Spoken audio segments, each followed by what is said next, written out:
अस्सलामुअलैकुम वरहमतुल्लाहि वबरकातुहू। कैसे हैं दोस्तों, तबीयत कैसी है, मिजाज कैसे हैं? और आज लेट हो गए ऑफिस से निकलते हुए, काम का लोड थोड़ा ज़्यादा है। सीनियर की शादी हो रही है, वो जा रहा है छुट्टियों पर। मैंने तो बोला भाई 2-4 महीने और आगे बढ़ा ले शादी को यार, तेरे जाने की वजह से एक्स्ट्रा बर्डन आ रहा है। वो कह रहा है अबे भाई आगे बढ़ा के तो यहाँ 35 साल हो गए मुझे, शादी नहीं हुई, अब के नहीं रुकूंगा मैं। खैर अच्छा बंदा है यार, काफ़ी सपोर्ट करता है। सेकेंड रात हो गई है और लाइटिंग नहीं है यार, स्ट्रीट लाइट नहीं जलती भाई। ये मुझे तो नहीं याद पड़ता कि आखिरी बार मैंने कब इसको जलता हुआ देखा था। हालांकि लगे हुए सब पोल्स हैं, पोल्स पर लाइट्स भी मौजूद हैं, मगर इलेक्ट्रिसिटी मौजूद नहीं है इसके अंदर। और हम इस वक्त हैं लाइट शहर कराची में, और ये है भाई रोडों का हाल।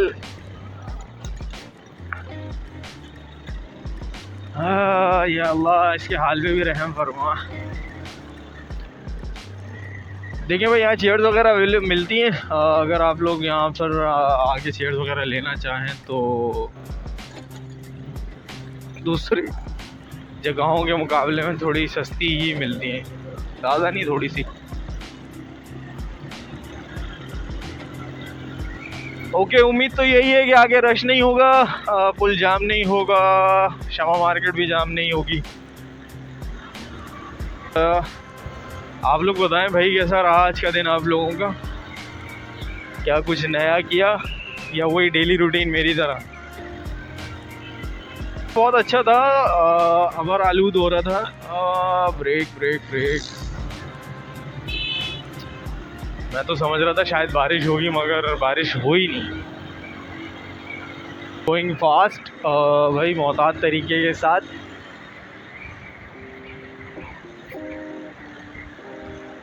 यार आज ज़रूर जो है ना ये साइड मिरर्स लगवाऊंगा। बहुत प्रॉब्लम होती है पीछे देखने में, नज़र ही नहीं आता। उसके बाद फिर इंडिकेटर्स भी लगवाने, बाइक के इंडिकेटर्स ख़राब हो गए थे, फिर वो टूट गए थे, मगर स्पेशली रात में बहुत काम आते हैं। कर रहा हूँ शायद 2-4 वीडियोस के बाद आपको और दूसरा गालिब देखने को मिले, जो कि मेरे दोस्तों ने 4 साल देखा। इवन के वो मतलब ऐसा नहीं है कि वो परेशान है, बहुत खुश थे, मगर वो कहते थे भाई अल्लाह बचाए। एक दफ़ा ऐसा हुआ कि मेरी एक दोस्त क्लास फेलो थी यूनिवर्सिटी की, तो उसके भाई का एक्सीडेंट हो गया सीरियस। तो उसका काफ़ी जो है ना खून बह गया, तो उसने रिक्वेस्ट की कि भाई तुम लोग खून दे दो अपना, ताकि उसको चढ़ा दें। खैर काफ़ी दोस्त मैं मुझ समेत चले गए ब्लड देने के लिए। अब वो जब एक दोस्त गया, दूसरा दोस्त गया, तीसरा दोस्त गया, जब मेरी बारी आई तो मुझे कह रही है ओ भाई तू नहीं जा यार, तू मुझसे क्लास में नहीं बर्दाश्त होता, तेरा खून चढ़ गया उसको। तो मैं घर में कैसे उसको बर्दाश्त करूँगी? तो हंसने लगे सारे। मैंने कहा यार इतना बुरा हो गया? मैं कह रही है बुरे की बात नहीं है, तू बर्दाश्त नहीं होता। तो खैर उम्मीद करता हूँ आप लोगों को भी वो गालिब देखने को मिलेगा। यार सारा दिन सुबह से शाम ऑफिस के अंदर जो है ना दिमाग की ऐसी तैसी हो जाती है, तब बाहर निकलते हैं तो बिल्कुल ही क्या कहें।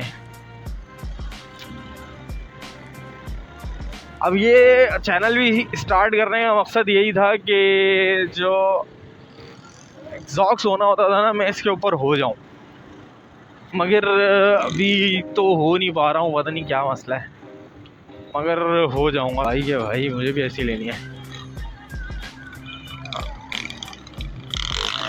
ओ आंटी जी थोड़ा पीछे हो जाओ।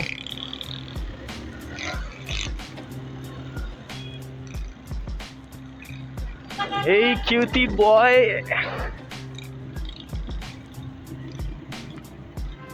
भाई फिर मैं कहूँगा रोड पे मोहतात रहें रक्शे वालों से, डंपर वालों से और ख़वातीन से।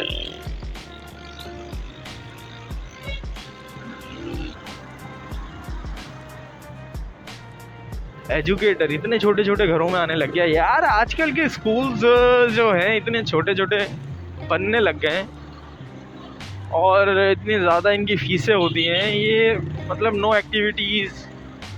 अरे अरे अरे अरे ये देखें कितना बड़ा हैज़र्ड है। कोई तेज़ रफ्तारी के साथ आ रहा होगा और ये तार में उलझ जाएगा तो उसका कितना बड़ा नुकसान हो जाएगा। तो स्कूल भाई आजकल इतने इतने से स्कूल आ रहे हैं, ना प्लेग्राउंड है ना कोई और एक्टिविटी है। टीचर्स इतनी इतनी सी हैं कि बच्चे उन्हीं को पसंद कर बैठे हैं और जो है ना खुशी खुशी जाते हैं। और एक हमारे टाइम का स्कूल था वो भाई क्या बताऊं कि आप सब लोग भी जानते ही होंगे, मगर यार बहुत अच्छा वक्त था हमारा यार। आजकल के बच्चों का कोई वक्त है क्या? बेचारे घर के अंदर बंद रहते हैं और या तो मोबाइल से खेल लेते हैं या तो उनको इतना फंसा दिया गया है स्टडी के अंदर कि वो कुछ और कर ही नहीं सकते।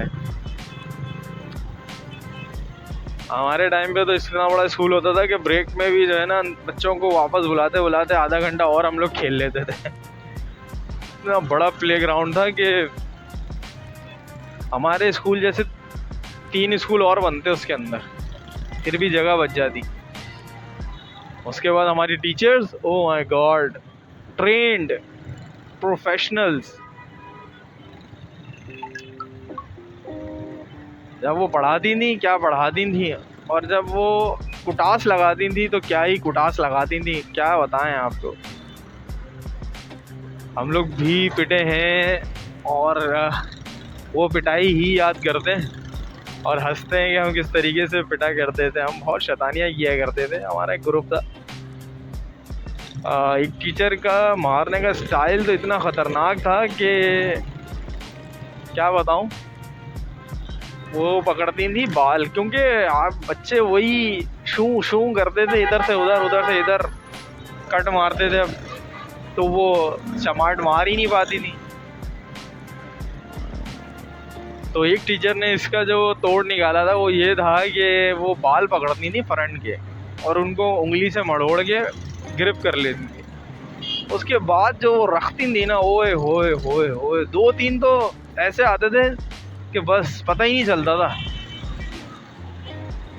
ओ बड़ा डरते थे बच्चे उनसे। तो एक हमारे दोस्त तेल लगा के आए थे, उन्होंने इतना तेल लगाओगे वो पकड़ ही ना पाए, तो उसकी बारी आ गई। अब उसके बाल पकड़े, वो स्लिप उसमें हाथ में से निकल जाए। फिर वो उस वक्त फौजी कट होता था और फौजी कट इतना छोटा होता था कि वो बड़ी मुश्किल से ग्रिप करती थी, वो नाखून से करती थी। मगर वो तेल लगाने की वजह से वो स्लिप हो जाए, जब वो तेल लगाए स्लिप हो जाए। वो इतना हंसे हम सब लोग। अब नेक्स्ट डे से हमने भी यही किया कि वो सब तेल लगा लगा के जा रहे हैं। और 2-3 दिन तो खैर बचत हुई हमारी, चमाटे नहीं पड़े, वही पकड़ती थी बाल और वो स्लिप हो जाते थे। मगर उसके बाद जो उन्होंने हमारे साथ किया है ना, ओए ओए ओए, अल्लाह की पनाह। उसके बाद तो उन्होंने हमें जो है ना डंडों से मारा है, फिर वो ज़्यादा ख़तरनाक था। फिर वो भाई ज़बरदस्त रोड है। हाँ, यहाँ पर वॉक करना, यहाँ पर जॉगिंग करना आती है फैमिलीज। भाई इंडियंस कैसा लग रहा है आप लोगों को? तुम लोगों को जलील करके अच्छा तो नहीं लग रहा, मगर यार तुम लोग क्यों खामा-खा ये उंगली करते हो, वो फिर बर्दाश्त भी नहीं करते हो मेरे ख्याल से। वैसे अब तुम लोग लंबे टाइम तक इंसान के बच्चे बने रहोगे। वही इस जगह पे जहाँ भी हम खड़े हुए हैं, यहाँ पर बम ब्लास्ट हुआ था 2-3 महीने पहले की बात है। इसकी वजह से ही वो उन्होंने जो है ना चेक पोस्ट बना दी। यहाँ पर बहुत सख्ती हो गई थी, यहाँ से गुजरना मुहाल था। बट नाउ अल्हम्दुलिल्लाह नॉर्मल है।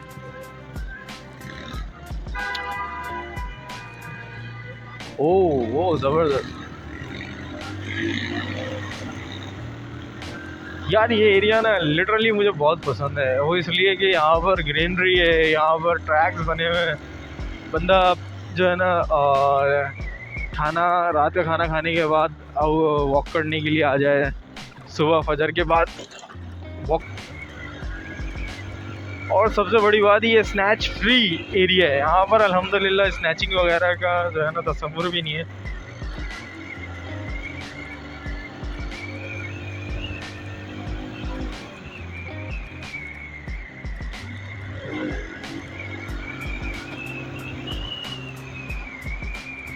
जब ये रास्ता बंद हुआ था ना तो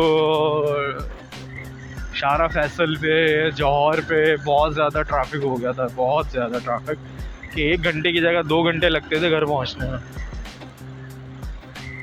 हाँ भाई, यहाँ पर जो है ना घंटों लगते हैं घर पहुंचने में। खड़े हो गए ना ये लोग रोड को तंग कर देते हैं और एक्सीडेंट के चांसेस बढ़ा देते हैं। चूल्हा यहाँ पर भी खुल गया।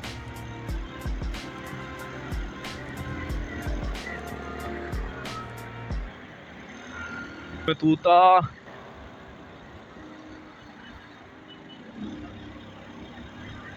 आज टैंक चौक से चक्कर लेकर आएंगे, बट यार मुझे कुछ लेना है। ओके,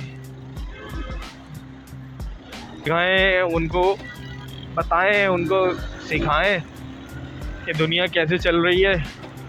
अगर वो इसकी रेस में अभी से शामिल नहीं होंगे तो बाद में बहुत ज़्यादा तकलीफ़ उठानी पड़ती है। मैं अपने कुछ ऐसे दोस्तों को जानता हूँ जो के लिए फ़िलहाल इतना ही। आप सब लोग अपना बहुत सारा ख्याल रखिएगा, दुआ में याद रखिएगा, क्योंकि मुझे जाना है यहाँ सेवर्स। आई आई आई आई यार।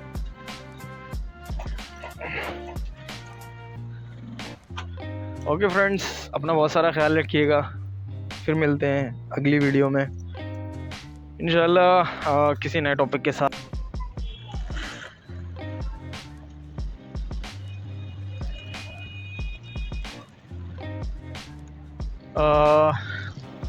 ओके दोस्तों, आई एम बैक एक शॉर्ट ब्रेक के बाद। भाई थोड़ी सी चीज़ें ख़रीदनी थी, ख़रीद ली। Very important things for a man. अब आप समझदार हैं, समझ जाएंगे। बिल्कुल वो लेना भी बहुत ज़रूरी था। उसके बाद अम्मी के लिए भी कुछ चीज़ें लेनी थी, वो भी ले ली। और वहाँ पे बच्चा जूस ले रहा है, जूस में बोल रहे बाबा कीड़े, तुम मलंगे को कीड़े बोल रहे। ओके, ये डे है भाई मॉडल, और मॉडल की सब सिचुएशन देखें। और ये बहुत बिजी रोड है, यूबीएल करेंसी एक्सचेंज। और यहाँ पे भी ये बिल्डिंग खड़ी हो गई। आजकल यार कंस्ट्रक्शन बहुत तेज़ हो गई है।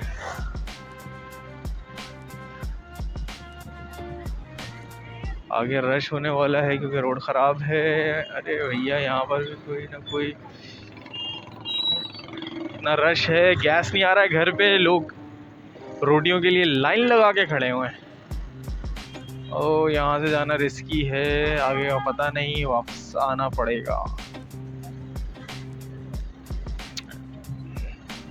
ओके भाई, अब कार्ड्स प्लास्टिक करेंसी स्टार्ट हो गई है, और इसका फ़ायदा भी है और नुकसान भी। गवर्नमेंट के लिए तो जहाँ तक मैंने अभी पढ़ा है वो फ़ायदा ही है, क्योंकि पैसे की रोटेशन जो है वो रिया बैंक सर्कुलेट करेगा सोसाइटी में। ओह, और जो कैश है वो थोड़ा लेट सर्कुलेट होता है सोसाइटी में। तो भाई इसी चीज़ को मद्देनज़र रखते हुए मैंने जो अभी तक पढ़ा है कि कुछ लॉज बनाए जा रहे हैं जो कि करेंसी पेपर करेंसी पे अगर कोई शॉपिंग करेगा, लेन देन करेगा, तो उस पर कुछ इजाफी टैक्स होगा। ओके, और जो paper currency plastic currency use करेगा उसके लिए कुछ बेनिफिट्स हैं, जैसे कि आजकल पॉइंट्स वगैरह भी देते हैं, आप जानते ही होंगे बहुत से लोग। हालांकि मुझे कोई ऐसे पॉइंट्स अभी तक मिले नहीं हैं, पता नहीं किस लेवल पे जाके मिलते हैं। ओके, तो अंदर आजा भाई, मैं बाहर से चला जाता हूँ। ये देखिए सारा रोड ख़राब हुआ है और ये मॉडल है।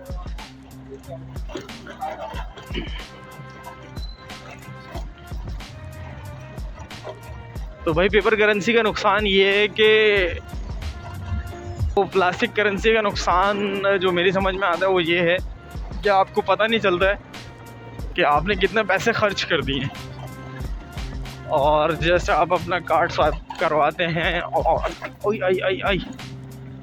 और आपके बैंक अकाउंट से डिडक्शन हो जाती है, आपको पता भी नहीं चलता, आपको फील भी नहीं होता, आपको एहसास भी नहीं होता, जैसे कि अभी मुझे है। ओह माय गॉड, आगे देखो क्या सिचुएशन बनी हुई है।